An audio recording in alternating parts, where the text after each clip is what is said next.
Содан кейін бұдан өнбейтін болғаннан кейін шелектің өзін қойдым отқа. Короче, осылайын балқытамыз енді бәрін. Заготовка, короче. Ертіп балқытып, жаңағы грузлы вода. Ана жібімен салған болмайды екен өзен. Жіптерін бәрі өртеніп болмайды. Короче, банкілерге құямыз. Дайын болған екен.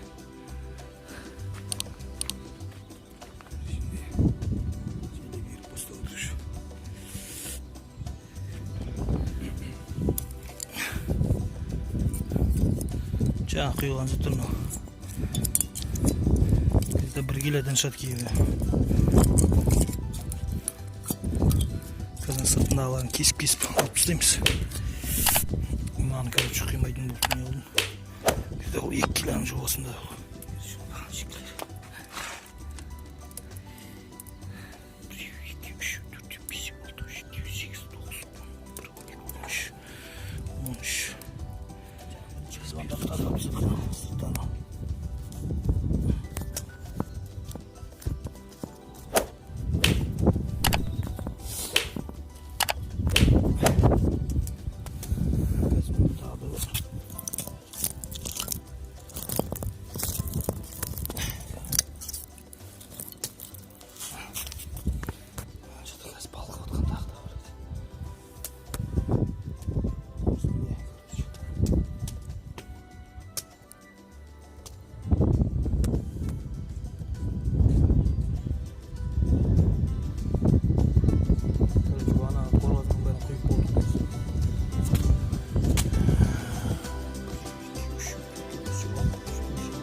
Бұл, короче, бұл қорғазындар жаңағы бұтыра құюға жарамайды бұлар. Бұлардың жаңағы пломбы жұмсақ қорғазындар. Бұдан тек жаңағы рыбалкаға көздер көреміз. Оны ертең тағы түсіретін боламыз. Мұнда деген күлің жұмсақ қорғазын бар. Оны бұтыра құю үшін жаңағы арасына сүйірма деген металл бар, соны қосу керек.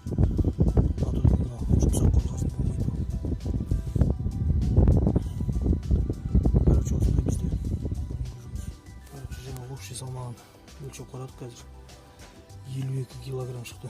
Осы тұрысы бәрі ойлайын өзім каждый 1 килодан деп сөйтсем 1 килодан астам екен бәрі. Общий салмағы 52 килограмм болды, короче. Келесіде тағы да балқытатын боламыз. Анда 5 литрліктен 3 баклажка полный тағы да қорғазым бар. Тағы ертетін боламыз келесі неге. Бүгінгі жұмыс осындай болды, короче.